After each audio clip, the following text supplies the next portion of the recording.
Okay, so good afternoon, Jason. Welcome Good to, afternoon to you. thank you so much.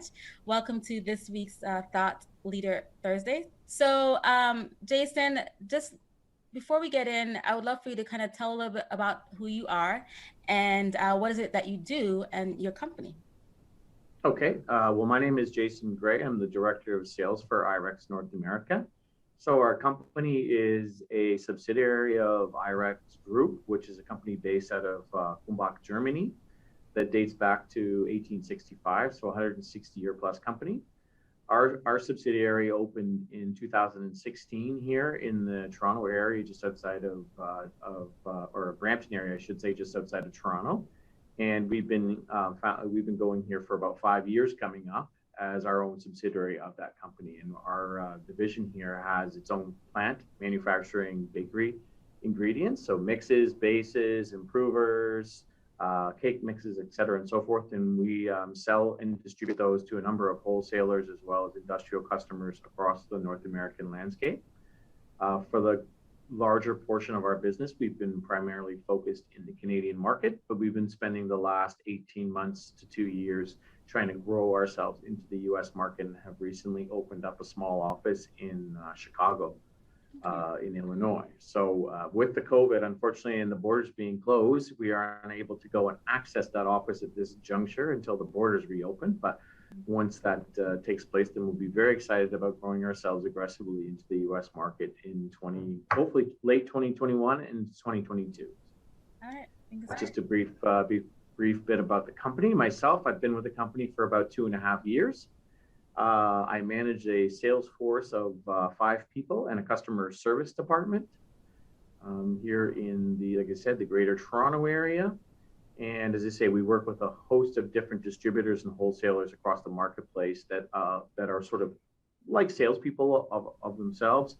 Uh, they have their own sales forces, they have their own business entities, and then we work with them, train them, teach them, showcase them our product lines, and it allows their sales force to work as kind of an extension of our team to further distribute our product to the bakery market. Because as you know, it's a very large industry in the North American market. Amazing. Now, I like that you mentioned that a lot of the team at Ireks is consists of people from a baking background, so they understand bakers and kind of the natural things, the needs of bakers. I read somewhere that you guys consider your customers as partners, not necessarily just customers, that you partner with them. Um, how do you feel that taking that approach has kind of helped in the business growing? And when you say partnership, what does that look Mm. like?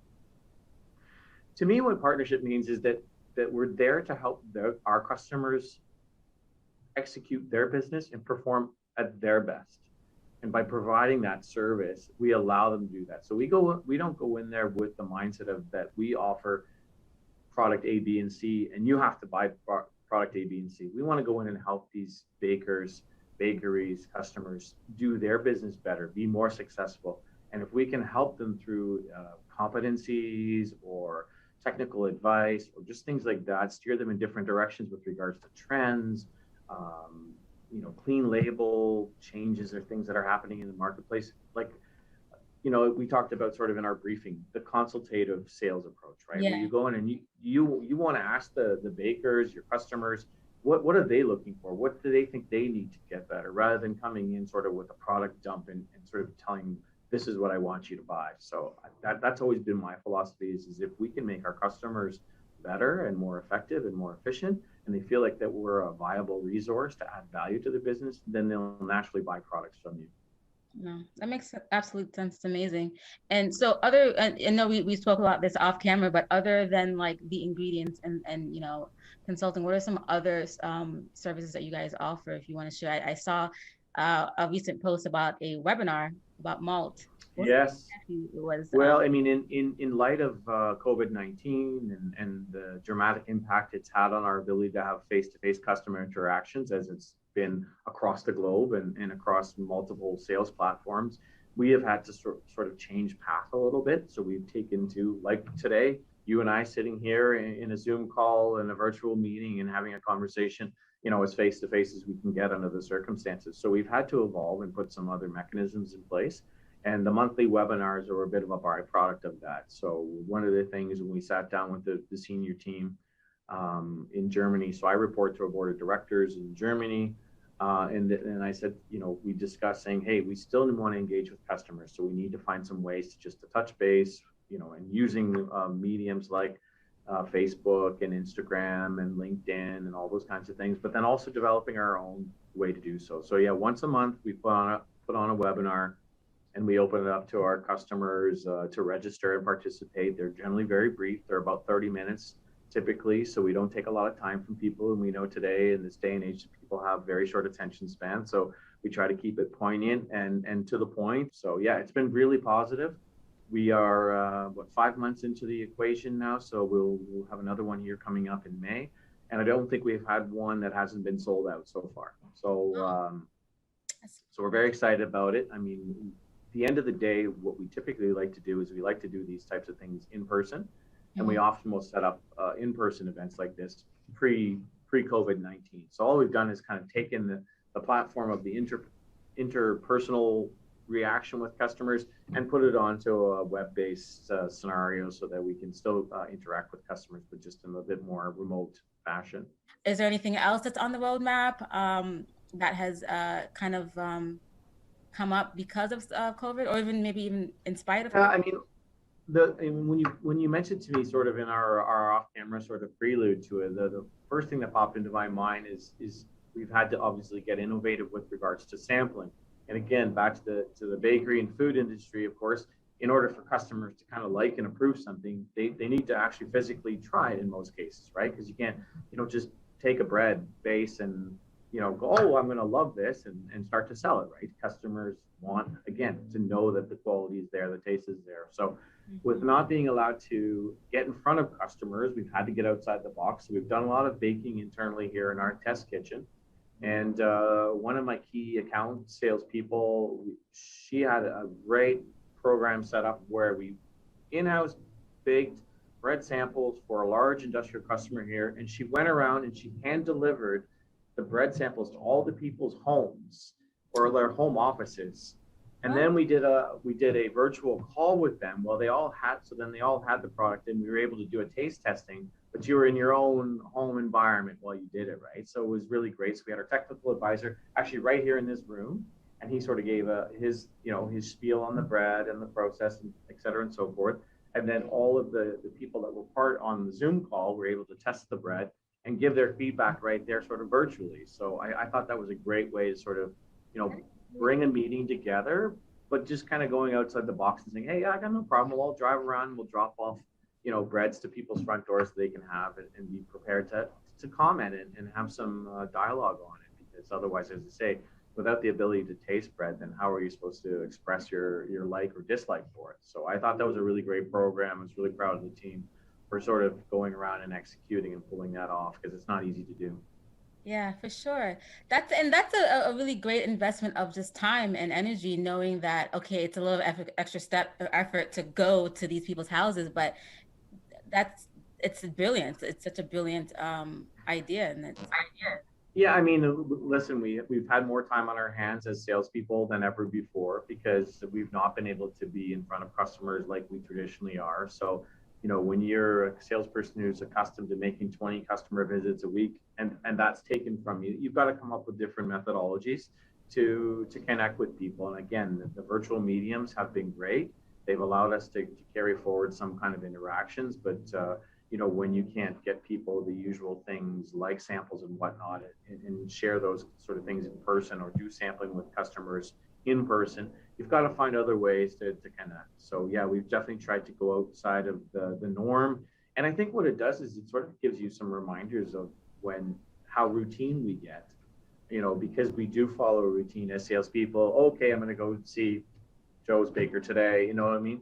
To change it up a little bit and come up with some different, more creative ideas. So I certainly see our sales team definitely thinking more outside the box and trying to be more creative and actually asking more penetrating, probing questions from customers because they feel like their time is limited with them now. because we have these short little windows of these virtual meetings. So it's good. It's sort of forced us to rethink how we sell, and try and deliver the message in a nice, clean, quick methodology. So that's amazing. I remember we were talking about, one thing that's fascinating to me about the company Ireks is that it's this really beautiful thing that I was reading on just on the site itself about kind of merging that I'm gonna say that dynamic of tradition versus, progress. Do you feel like that's is the main key or the main reason for Ireks like success and longevity and School and new school. I mean, I think that's why we have so many field service staff that are out there, and like you say, seeing bakers on a day-to-day basis. I think they still have that feeling is that they want to be connected to the bakers and be able to walk in and know the baker by name and vice versa, right? So I still think there's that. But at the end of the day, also a company that recognizes that innovation and constant improvements and continuous improvement is so critical to being, successful. And you see this. You've been around in the bakery food business long enough. It's constantly changing, right? People want things that are unique. They want things that change the landscape for them and give them a unique marketplace or a unique position in the marketplace. So yeah, kudos to them. And I mean, if you ever get a chance, and maybe I'll try to invite you over when things get back to normal to our facility in Germany. But it's one of the most state-of-the-art, phenomenal production facilities you'd ever see. I mean, it's really quite remarkable. Even for someone myself who's been around the business for 20 years, that when I went over there the first time a couple of years ago, I was just blown away with, how well executed it is and how efficient and efficiency. Like yeah, they're very much known for that the German efficiency. Yeah, that's yeah, the engineering, right, and everything is right on point. So yeah, it's really, like I said, that's really to your point that you're bringing up and previously was is that balance between having a master baker that can walk in the front door of your bakery and give you some advice and blah blah blah and show you how to fix this or change that, and then this state-of-the-art technology that just produces product with such great efficiency. It's really quite something. Yeah. And what would be like your advice to bakery companies out there, not, obviously through these trying times because of COVID, but also just, embracing the idea of it's okay to stick to tradition, but also kind of, welcome innovation and welcome new things that they might not necessarily understand quite yet or know. What would be like your overall advice to these companies? Yeah, I think the key thing is just that if you want to continue to be growing and being successful, you have to cater to a larger audience, right? And we all know with the evolution of the different generations, from the millennials, right, to the Gen Zs and all that, everybody has different taste profiles. We see the plant-based world is a fire, right? I mean, 20 years ago, you would never heard of things like that. Even the difference between a vegetarian and a vegan, 20 years ago, those kinds of things didn't really exist in the marketplace, right? They weren't there. So, I mean, we live in a world that's constantly evolving. And so I think you have to be willing to stay with the times and engage people in such a way that you're willing to try different things and be flexible about different things for sure. I mean, this is a company that's based on gluten, and yet we're one of the largest gluten-free producers for the bakery industry in the world, right? So that happened about 10, 12 years ago within the Ireks portfolio, but it was a recognition that was a growing aspect of the food business, right? With the growth of celiac disorder and people struggling with gluten. Yeah. They saw, that they had to make a change and they had to sort of reinvent their business a little bit and open up into something that quite honestly was a derivation from what the business was founded on, right? So, I think that it takes a lot of confidence. It takes a lot of belief in your business, and it takes a lot of courage to look at that and be willing to play in that platform when it's actually kind of against what the basis of the business was originally founded on. So Got you, got you. So you kind of took that leap of faith as you, instead of saying like, no, this is what we're about and this is all we're going to be about. And so we have to stick to this. It's kind of like, That's right. well, yeah, let's see what else, we could explore. Why not Yeah. expand? Yeah, it's a testament to the longevity again, being around for that long. Mhm. It's definitely, you have Yeah, to be able to adjust and adapt accordingly. Just like human beings, right? That's how exactly. we propel in life. And Yeah, and so we'll be opening up our first in Q4 of 2021 a gluten-free only facility in really Austria. Yeah, so it's kind of been it hasn't been really made yeah, largely public right nice. at this point in time, but just because of with the restrictions in COVID, the Yeah. construction and things have been tied up a little bit, but we're on track for probably Q4 to open up in Austria a gluten-free exclusive for That's the production amazing. facility. So very exciting step forward for Irex's company. That is so amazing. And are you guys also kind of exploring or tapping into that plant-based or vegan market as well? Or is that still in the infancy, or is it on the roadmap? Yeah, I think it's something that we're constantly having conversations with our customers. So I know from an innovation standpoint, we have a very large innovations team in our corporate office in Quebec, and they're they're working on different products that fit into that. You know, the keto diets, the various new trends that are existing. Again, we're trying to focus in on GMO free those types of product trends because they're very common. Again, the gluten free, the keto. So yeah, we are aware of those kinds of trends, and we want to be on par with what's happening in the marketplace, but also mindful of the fact that there's a difference between something that's a trend and it's here to stay, and whether it goes, and how much time and effort do you invest in something that may not actually take off. So it's a For group sure. decision, I think, and I think we all as a senior leadership team sort of get together on an annual. We try to on an annual basis. This year again, it will be virtually and discuss those kinds of things. Is this somewhere where we need to invest more time and energy? So yeah, we're always willing to look at different paths that are happening in the marketplace, but also have to be very cognizant of that. Everything, as you know, comes with a certain degree of expense, and is it For sure. worthwhile? Because if it's just a trend that's not going to last, then do we waste our time and take ourselves away from what we do really well? Yeah. How do you guys tend to identify trends before like the masses? Is there, you guys do like a focus group? Is there a lot of traveling involved? Just a lot of research in different cultures and stuff like that, or? I'd say a hybrid of all of that. I Okay. mean, we participate in multiple trade shows around the world. I think when you have Salesforce that's in 96 different countries around the world, you have this internal resource already of Yeah. people that are on the road and in the field, kind of hearing from the customers what's happening out there. So I think that we really rely on our salespeople to kind of bring those types of things back to us, and then the luck of the organization, how it's structured with all the subsidiaries. There's bakers within each. So we have our own baker right here that works in our test kitchen right in this Toronto facility, and we can bring concepts to him. He bakes them, we take them out to the marketplace, and then we allow customers to give us some feedback from it. So I think it's a really a hybrid of all that type of stuff, but also we're involved in all of the stuff that you see online in terms of market trending and reports, and all those types of things as well. We keep pretty in tuned, and we subscribe to pretty much every magazine that's related to the bakery industry. So you read a lot about stuff and those types of things. So yeah, I think it's just about staying connected. I think it's about having good dialogue with your customers,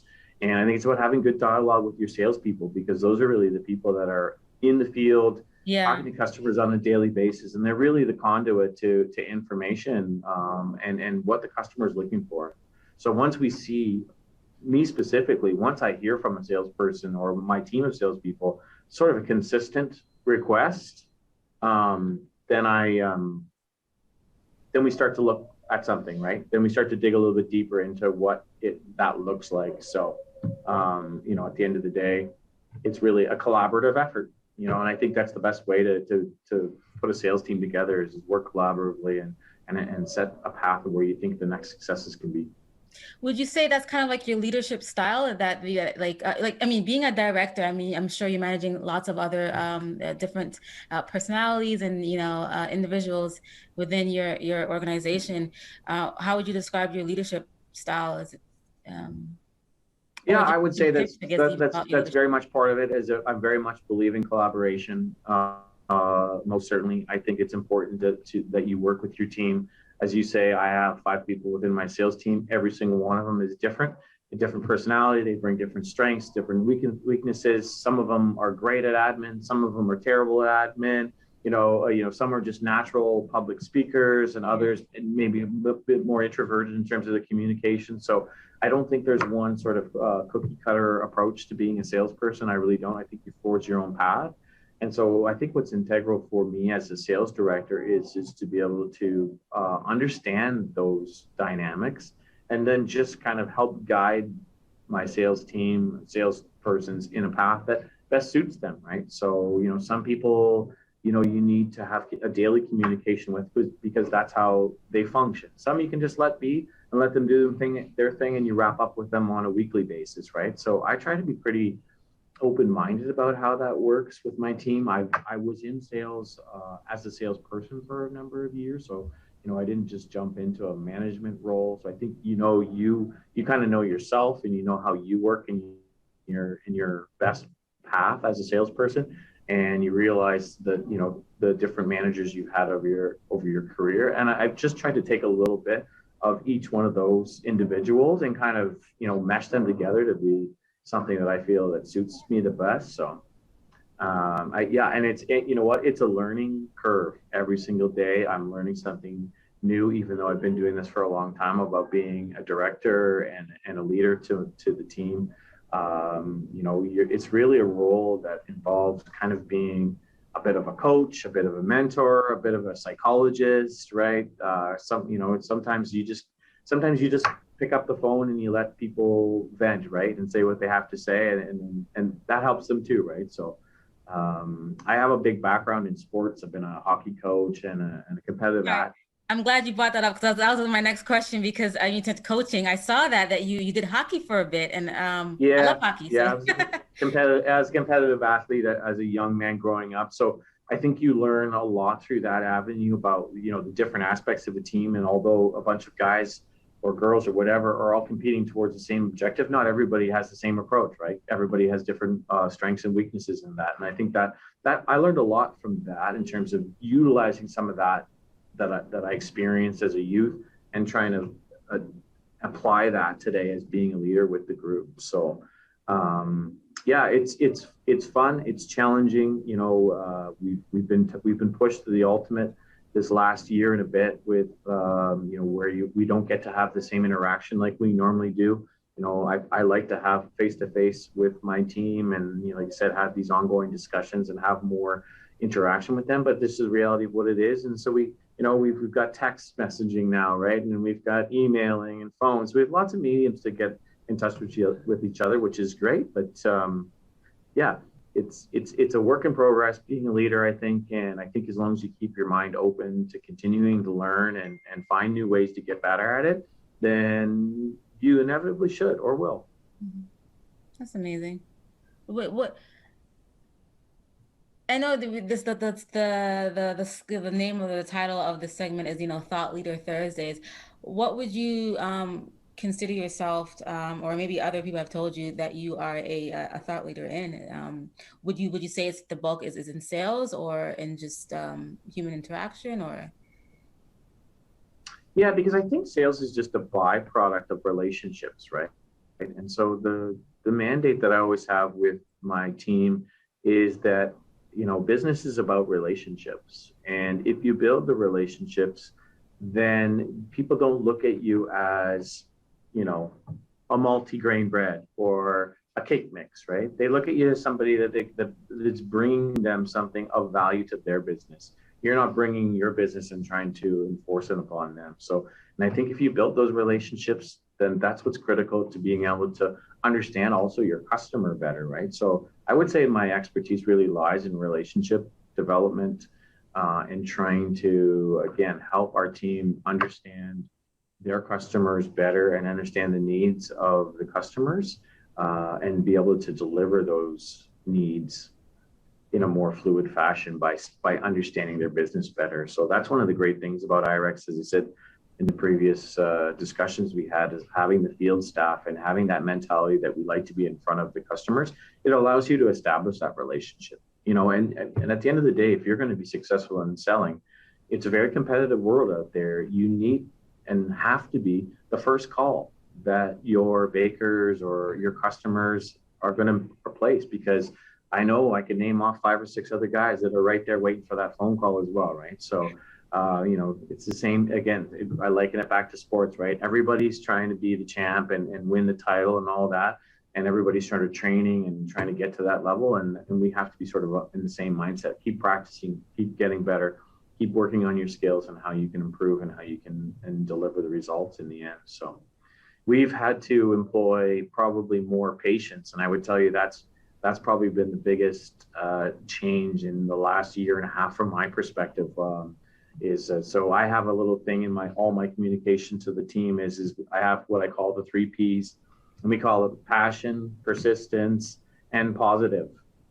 Right. So that's so at the end of all of my communication with the team, I always put that as a line, right? So that's kind of been our little mantra, and the staff and the sales team get a bit of a kick out of that whole thing. So this year I've added patience to it. So we're up to the 4 Ps, and it's been brought on by the COVID situation, right? Because things just haven't been as fluid. They haven't moved quite as seamlessly as maybe they have in the past. And so you have to be more patient than you ever were before. But patience will pay off if you just kind of hang in there. So we're starting. It's funny, a year later, after kind of going through one of the worst dips we've had in our business, since I've been here and even previously, things are starting to come around now, because the team, they did just that, right? They hung in there. They waited, they stayed in touch with customers, they found ways to stay engaged with customers, and now the opportunities are starting to come in really nice fashion. So we're pretty excited about that. So we're gonna expand the 3 Ps to the 4 Ps and keep the patients in there long term, because apparently it works as well.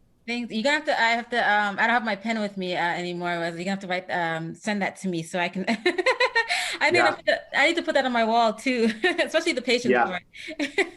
For sure. And the thing is with salespeople, in general, being competitive by nature, because I think that's what draws you into sales.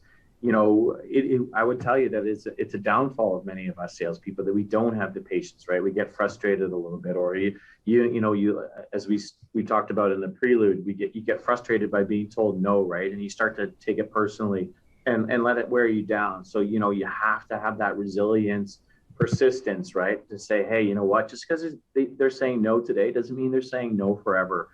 So don't take no's and take them as face value. Don't take them personally, right? You have to learn to shrug those off and get right back into the game again, because it's just like it's like a batter in baseball. Here's a sport where a guy succeeds once every 3-4 times, right? And if a guy bats 200, 250 in baseball, he's considered, a really good baseball player, but he fails, 3 other times. More time, So yeah. I like in the game the same thing, right? Is that you're going to fail. That's inevitable. But, every once in a while you hit a home run, or, you get on base, and then you just keep plugging away, right? So.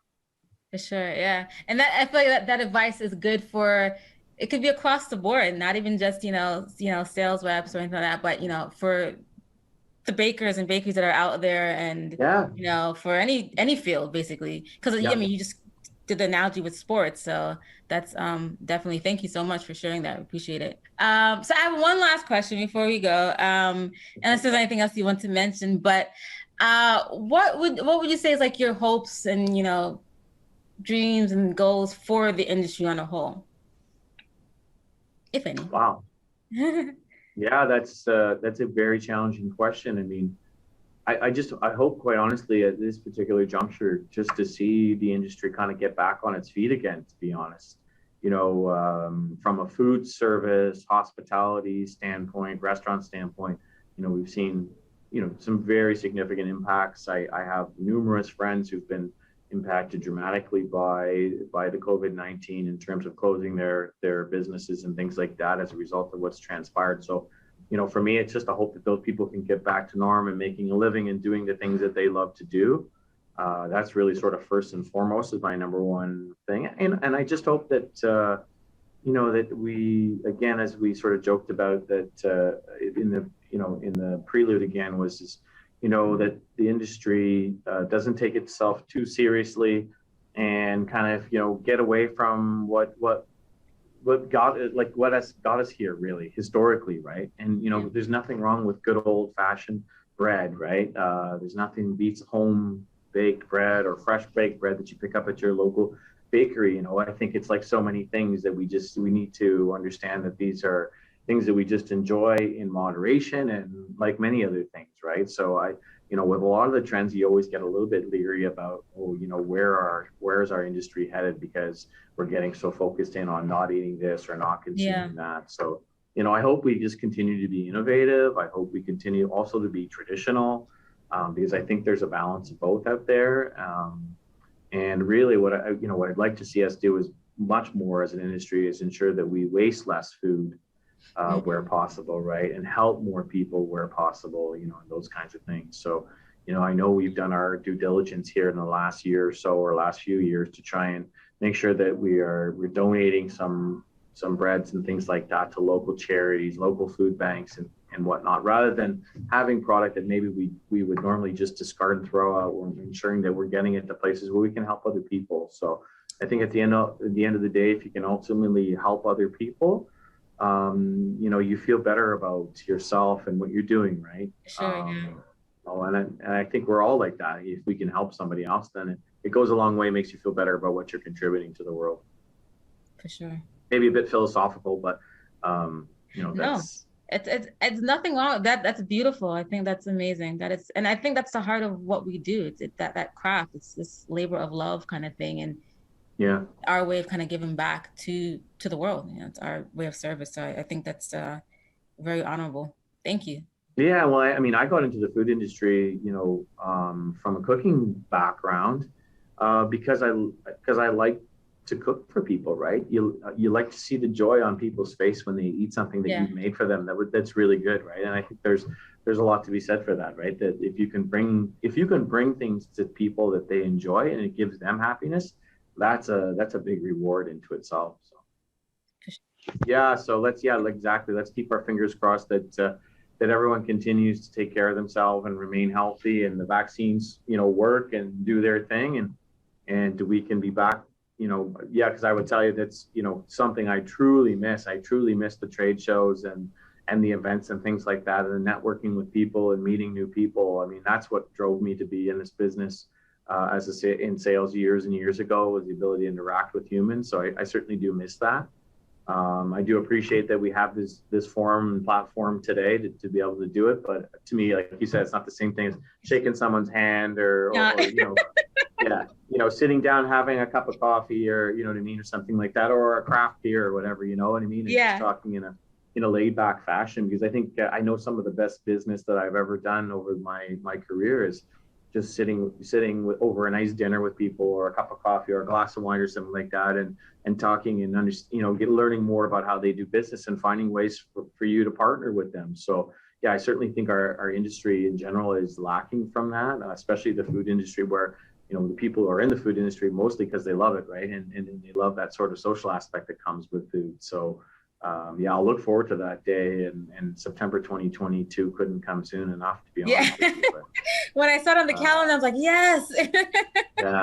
I know I had my hopes set on a couple of things, because normally there's IBA, which happens in Munich, and it would have been in this fall coming up, but it's been postponed as well. And so, it's been a bit of a heartbreaker this past little while, having to see so many of these really great events get put by the wayside. But again, maybe there's an appreciation level that you take away from it, right? You start to enjoy them again. They become less burdensome, and they become more of a reminder. Oh yeah, I forgot how much I enjoy these kinds of things. So, yeah, for sure. I think, everything happens in life, for reasons, right? And, maybe the process of us all having to take a step back over this last little while allows us to kind of reflect and be a bit more appreciative of the things that we start to take for granted. So I'm hopeful for that, for myself anyways. For sure. And hopefully it sticks with us, like, because I think we know it now, but eventually we'll go out of it, like, and forget about, what is it that we learned through all of this. And 100%. Actually, it brings me back to your point about saying, hey, what do you sort of envision for the market? maybe that's actually a real poignant thing is that maybe it's just the realization of how fortunate we are to be in such a great business, you know what I mean? And we just, we appreciate it a little bit more going forward. And you say, as you say, it sticks with you a little bit, right? Because yeah, we all have a tendency as humans to, move on to the next thing pretty quickly or forget about things pretty quickly, right? Yeah, for sure, for Yeah. sure. Oh man. So, Awesome sauce.